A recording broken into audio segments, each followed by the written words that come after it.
গতকালের ঘটনা, গাজীপুরে এক সাংবাদিক ভাইকে লাইভ করার কারণে একজনকে ইট দিয়ে থেতলিয়ে দিয়েছে, মুখ থেতলিয়ে দিয়েছে, আরেকজনকে ডাইরেক্ট জবাই করে হত্যা করছে। গাজীপুরের ঘটনা, গতকালকের ঘটনা। সাংবাদিক খুন করে ফেলছে জবাই করে।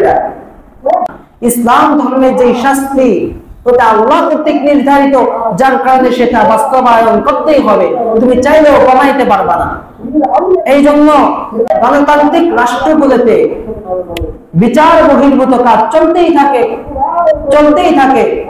এই যে গতকালের ঘটনা, গাজীপুরে এক সাংবাদিক ভাইকে লাইভ করার কারণে একটা দল ধারণা করা হয়, সেই দলের নাম ধারণা করা হয়, এবং এটা কোনো মিডিয়া ওই পর্যন্ত প্রকাশ করে নাই যে কোন দল, কিন্তু যারা চাঁদাবাজি করে, মানুষ থেকে জোর করে টাকা উদ্ধার করে, এই ধরনের ভিডিও লাইভ করতেছিল। লাইভ করার কারণে ওই দলের একজন কর্মী ওই সাংবাদিক ভাইকে, একজনকে ইট দিয়ে থেতলিয়ে দিয়েছে, মুখ থেতলিয়ে দিয়েছে, আরেকজনকে ডাইরেক্ট জবাই করে হত্যা করছে। গাজীপুরের ঘটনা, গতকালকের ঘটনা। সাংবাদিক খুন করে ফেলছে জবাই করে। অথচ ওই দলের ঊর্ধ্বতন কর্মকর্তাদের থেকে নির্ধারিত ছিল যে চাঁদাবাজি করা সম্পূর্ণ নিষিদ্ধ, যে করবে সেই দল থেকে বহিষ্কার। আবার রাষ্ট্রীয় ভাবে তো এটা নিষিদ্ধই, কিন্তু এই যে নীতি, আজকে এই যে ঘটনা, এই ঘটনার কারণে যদি রাষ্ট্রীয় ভাবে ওই লোকটার যে হত্যা করছে তাকে ফাঁসি নিয়ে দেওয়া হইতো, তাহলে কালকে আর 10 জন ব্যক্তি শোনা হয়ে যাইত।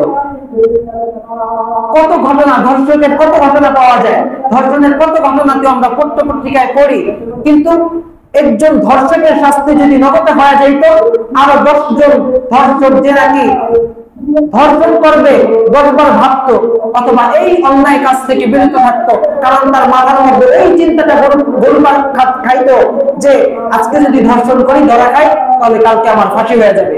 এই ভয়টা তার মধ্যে এসে যাইতো, আর অন্যায় কাজ থেকে সে এমনিতেই বিরত থাকতো। কিন্তু নীতি আছে, কিন্তু নীতিটা বাস্তবায়িত হয় না। কারণ কি?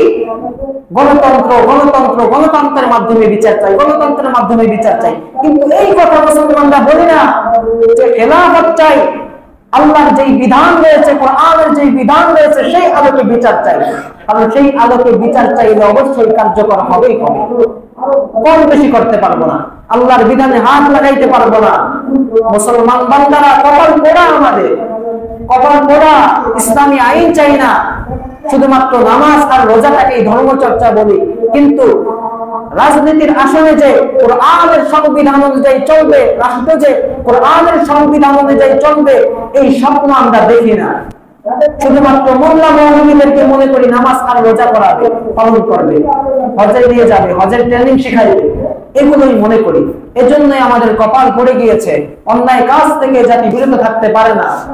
এজন্য মুসলমান ভাইয়েরা বুঝতে হবে, এই যে আমরা দুনিয়াতে স্বাধীনতা পেয়ে বলতেছিলাম, যেটা স্বাধীনতা পেয়ে যা খুশি তাই করতেছি, আল্লাহ কিন্তু একদিন না একদিন পাকড়াও করবেনই করবেন।